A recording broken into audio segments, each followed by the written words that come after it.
आज की इस प्रेस वार्ता में हार्दिक स्वागत करता हूँ। अभिनंदन। हमारे बीच में हमारे कर्मचारी प्रकोष्ठ के प्रदेश के संयोजक श्रीमान घनश्याम शर्मा जी, सह संयोजक डॉक्टर सोनी जी, हमारे जिला के कर्मचारी प्रकोष्ठ के संयोजक विजय सिंह जी, हमारे पूर्व मेरे विधायक पवनियर जी, हमारे बीच में उपस्थित जिला के उपाध्यक्ष भाई विनोद जी, आप सभी का आज की इस प्रेस वार्ता में हार्दिक स्वागत करता हूं, अभिनंदन करता हूं। मैं आग्रह करूंगा श्री घनश्याम शर्मा जी से जो अपना वक्तव्य है। धन्यवाद जिलाध्यक्ष महोदय। सबसे पहले तो आप सभी इस देवतुल्य धरती चंबा के प्रबुद्ध पत्रकारों का, इलेक्ट्रॉनिक और प्रिंट मीडिया से उपस्थित सभी पत्रकार मित्रों का मैं हृदय से आभार व्यक्त करता हूं कि आपने अपना कीमती समय निकाल करके हमारी बात को सुनने के लिए यहाँ पे आए।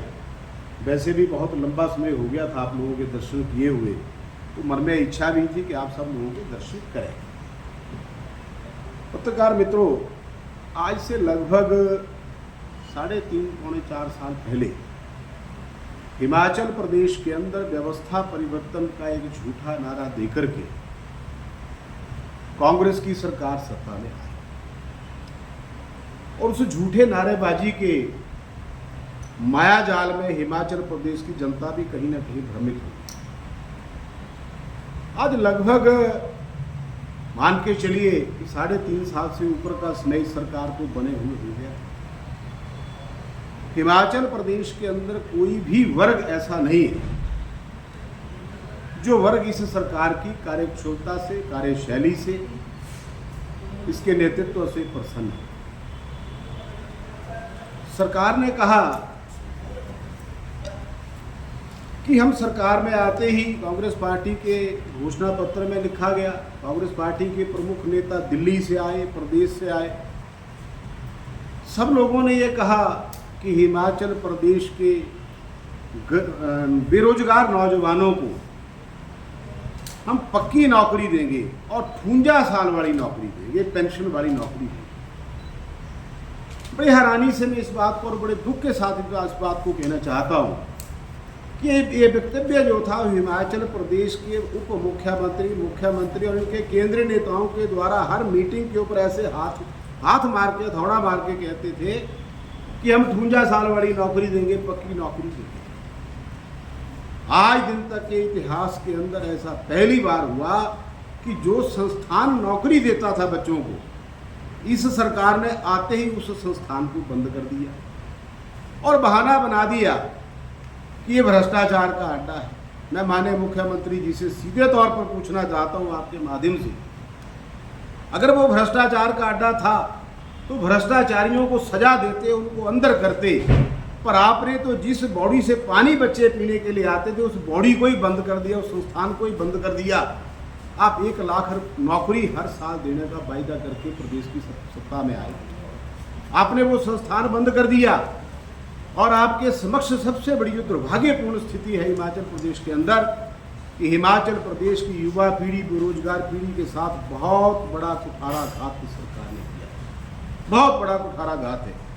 नौकरियां किस ढंग से दी जा रही है, वन मित्र, बिजली मित्र, पशुधन मित्र, स्वास्थ्य मित्र, दुनिया भर के मित्र शब्द लगा करके नौकरी दी जा रही है। वैसे तो ये सरकार आप सब जानते हैं कि मित्र मंडली की सरकार है, मित्रों को ही फायदा पहुंचाती है, लेकिन मैं इस बात को कहना चाहता हूं कि समय रहते इन चीज़ों के ऊपर संशोधन सरकार करे, क्योंकि जो बच्चे मित्र के रूप में लगाए जा रहे हैं उनके लिए ना तो कोई पॉलिसी है, ना कोई नियम है, सिर्फ और सिर्फ ठेकेदारी प्रथा के ऊपर उनको नौकरी दी जा रही है। जैसे ठेकेदार बदलेगा वैसे उनकी नौकरी समाप्त हो जाएगी सरकार जाने के बाद और वो बच्चे सड़कों पर आ जाएंगे जिनकी उम्र जो है वो उस वक्त उस एज लिमिट को क्रॉस कर जाएगी जिस लिमिट में दोबारा वो कहीं इंटरव्यू दे सकते। इतना बड़ा कुठाराघात इन्होंने बेरोजगार बच्चों के साथ किया। दूसरी तरफ इन्होंने कहा कि हम ओपीएस देंगे। एक बहुत बड़ा पहाड़ जो था, बवंडर जो था, वो प्रदेश के अंदर घूम गया कि हम ओपीएस देंगे। हमने कहा ओपीएस दीजिए, हम समर्थन करते हैं। मैंने जब 2 साल पहले भी आपके साथ बैठा था, मैंने तब भी कहा था कि अगर आप पूरी ओपीएस देंगे, पूरी की पूरी देंगे, हम आपके साथ हैं। आज मुख्यमंत्री जी और उनकी सरकार, उनके केंद्र के नेता दूसरे प्रदेशों में जाके कह रहे हैं कि हमने ये ओपीएस दे दी। मैं पूछना चाहता हूं माननीय मुख्यमंत्री जी, आज हिमाचल प्रदेश के तमाम बिजली बोर्ड से लेकर के तमाम बोर्ड और कारपोरेशनें संघर्षरत हैं कि हमें ओपीएस से बाहर क्यों रखा है। आपने प्रदेश के पूर्व कर्मचारियों और कर्मचारियों को 2 विभागों में बांट दिया, आपने उनके बीच भी खटाई खड़ी कर दी, उनके शत्रुता उनके बीच में खड़ी कर दी। ऐसा आप क्यों कर रहे हैं हमारे मुख्यमंत्री जी?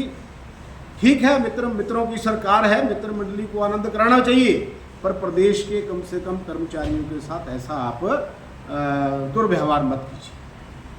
उसके बाद जिस विभाग को मैं रिप्रेजेंट करता हूं, पूर्व कर्मचारी, आज हिमाचल प्रदेश के अंदर लाखों पूर्व कर्मचारी पिछले लंबे समय से 3-3.5 साल से संघर्षरत हैं। आपके परिवार से मैं से भी पूर्व कर्मचारी होंगे। हम इस बात को लेकर के हैरान हैं कि इतनी संवेदनहीन सरकार, मैं इसको संवेदनहीनता की संज्ञा देता हूं, इतनी संवेदनहीन सरकार मैंने कम से कम अपने कार्यकाल के अंदर नहीं देखी। मैंने 20 साल नौकरी की सरकारी, 20 साल में एनजीओ फेडरेशन का प्रधान रहा, उसके बाद लगातार 2 बार चेयरमैन रहा, सरकारों के साथ काम किया, लेकिन इतनी संवेदनहीन सरकार नहीं देखी। मित्रों, आज हिमाचल प्रदेश के पूर्व कर्मचारी जो पेंशन भोगी हैं, जो उम्र के इस पड़ाव में है कि उनको बीमारियों ने घेर रखा है, उनके चिकित्सा भत्तों के हजारों करोड़ रुपए के बिल सरकार उसके ऊपर कुंडली मार के बैठी है। मैं आपके माध्यम से पूछना चाहता हूं कि माननीय मुख्यमंत्री जी, क्या आप या आपकी विधानसभा मंडल से, विधानमंडल से कोई विधायक या कोई मंत्री बीमार नहीं हुआ? अगर हुआ तो क्या उसके भी चिकित्सा भत्ते के बिल पेंडिंग पड़े हैं आज दिन तक? ऐसे दोहरे मापदंड क्यों है प्रदेश के अंदर? जिस जनता ने आपको चुन करके सत्ता में बिठाया, जिन लोगों ने आपको सत्ता में बिठाया, उनको दवाई के लिए पैसे आप देना नहीं चाह रहे हैं, और अब आपके मंत्री और एमएलए जो खुद जो आप विदेशों में सैर कर रहे हैं। ये बहुत बड़ा एक समझने की बात है। हमने माननीय मुख्यमंत्री जी से टाइम एंड अगेन मैं भी मिला हूं, हालांकि मैं भारतीय जनता का पार्टी के व्यक्ति हूं, प्रदेश का पदाधिकारी हूं, पर मैं एक पूर्व कर्मचारी हूं, पूर्व कर्मचारी संगठनों को रिप्रेजेंट करता हूं। हमने धर्मशाला के अंदर शीतकालीन प्रवास था पिछला, हमने एक विधानसभा के घेराव का एक आयोजन किया। पहले सरकार सोचती रही कि उम्र के इस पड़ाव में 70, 75, 80 साल के बूढ़े लोग हैं, 50, 200 आ जाएंगे। जब सीआईडी ने इन्फॉर्मेशन दी कि किन्नौर से लेकर के, लाहौल स्पीति से लेकर के, भरमौर से लेकर के, सिरमौर से लेकर के बसें भर के चल चुकी हैं, लोग अपने संसाधनों से आए, अपना पैसा खर्च के आए, और उम्र के 80 और 85, 90 साल की पड़ाव में आए। इनको पता लगा कि तो हजारों की भीड़ हो रही है। रातों रात हमारी जो परमिशन थी जोरावर स्टेडियम की, उसको सरकार ने स्थगित कर दिया, और हमें पुलिस ग्राउंड में जाकर के कहा कि आप पुलिस ग्राउंड में जाकर के अपना एजुकेशन करिए। हमने कहा ये बहुत अच्छा हो गया, अगर यहाँ करते तो इन्होंने कहना था कि इनके साथ कोई और भी मिले हुए थे, पार्टी के लोग भी थे। जब हमने पुलिस ग्राउंड में किया, और वहाँ पर 9000 लोग हिमाचल प्रदेश के कोने कोने से चल कर के आए। मुख्यमंत्री जी विधानसभा से भागे, मैं ऑन रिकॉर्ड इस बात को कह रहा हूँ। और उन्होंने कहा कि ये भारतीय जनता पार्टी के द्वारा मोटिवेटेड है। हमने कहा इस बात का भी जवाब देंगे। जब हमने विधानसभा का घेराव किया, तो हमारे नेता प्रतिपक्ष जयराम ठाकुर जी भी 20 मिनट तक उस भीड़ में फंसे रहे, हमने उनको भी जाने नहीं दिया। माननीय मुख्यमंत्री पिछले दरवाजे से आए और विधानसभा में चले गए। 4:30 बजे हमें बुलाया, उन्होंने कहा मुझे तो पता ही नहीं है, बड़े जिसको कह सकते हैं कि इनोसेंट भाव से, मुझे तो पता ही नहीं है। उन्होंने ऑर्डर कर दिया, कहते हैं कि 1 महीने के अंदर सबके चिकित्सा भत्तों के बिल ले आओ, पेंडिंग से मैं क्लियर कर दूंगा। हमारे मुख्यमंत्री जी, आज मैं चंबा की इस पावन धरती से आप सभी प्रमुख पत्रकारों के माध्यम से पूछना चाहता हूं आपसे कि अगला शीतकालीन प्रवास भी धर्मशाला में 1 साल का आने वाला है। कुछ तो भगवान से डरो।